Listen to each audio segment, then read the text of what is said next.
Marking knives come in a wide variety of styles. This is a relatively cheap marking knife. It has a perfectly flat back to it, and there's the bevel on the one side, sharpened right up to a point, but the point on these you will often find is quite weak, so you may find yourself sharpening these quite often, but the job they do is very good. You can use a little utility knife like this, which has a blade where you snap off every roughly 1/4 of an inch to reveal a sharp end. The problem I find with these is that they're beveled on both sides of the blade, so we're rocking really on this very thin bevel to try and get the blade of the knife exactly where we want it. I prefer to use one of these Japanese marking knives. They're very hard, you don't have to sharpen them very often. The angle at the end is such that the tip does have quite a large amount of support, so it's very rare that the end will actually break off or bend over.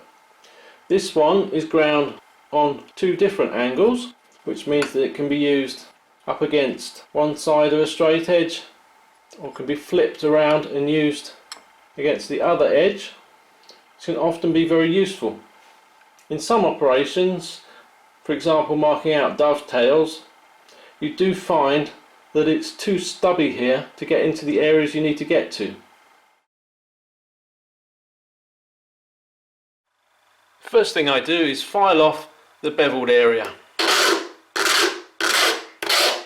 You could always use sandpaper wrapped around a hardwood block.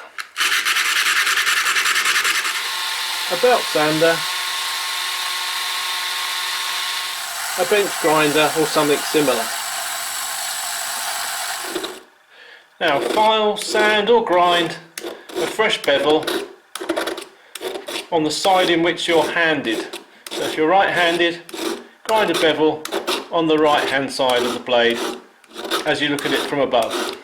If you're using a power grinder or a belt sander, just remember to not get the blade too hot. Once you approach a feather edge, move to a method that you normally use for sharpening your chisels and plane blades. Here I'm using a cheap diamond plate.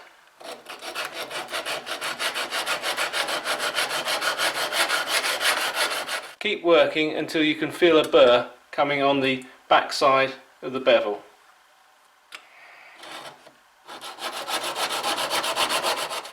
Then take a few passes on finer stones if you've got them, or onto a fine India stone or some fine wet and dry paper with water on it. And then finally, on the finest stone you've got, just draw the back of the blade nice and flat to take the burr off.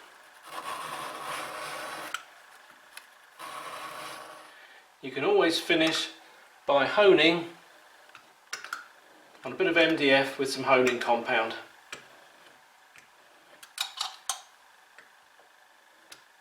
And remember, it's the tip of the blade that does all the work, so just concentrate on polishing that up nicely. That should leave you with a single bevel, retractable marking knife, capable of accurate marking against a straight edge, tri-square or anything else.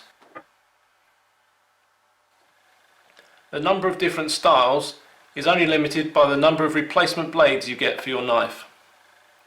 When you're doing it though, only use half of the blade, because you need at least half of it held in the mechanism to stop it wobbling too much.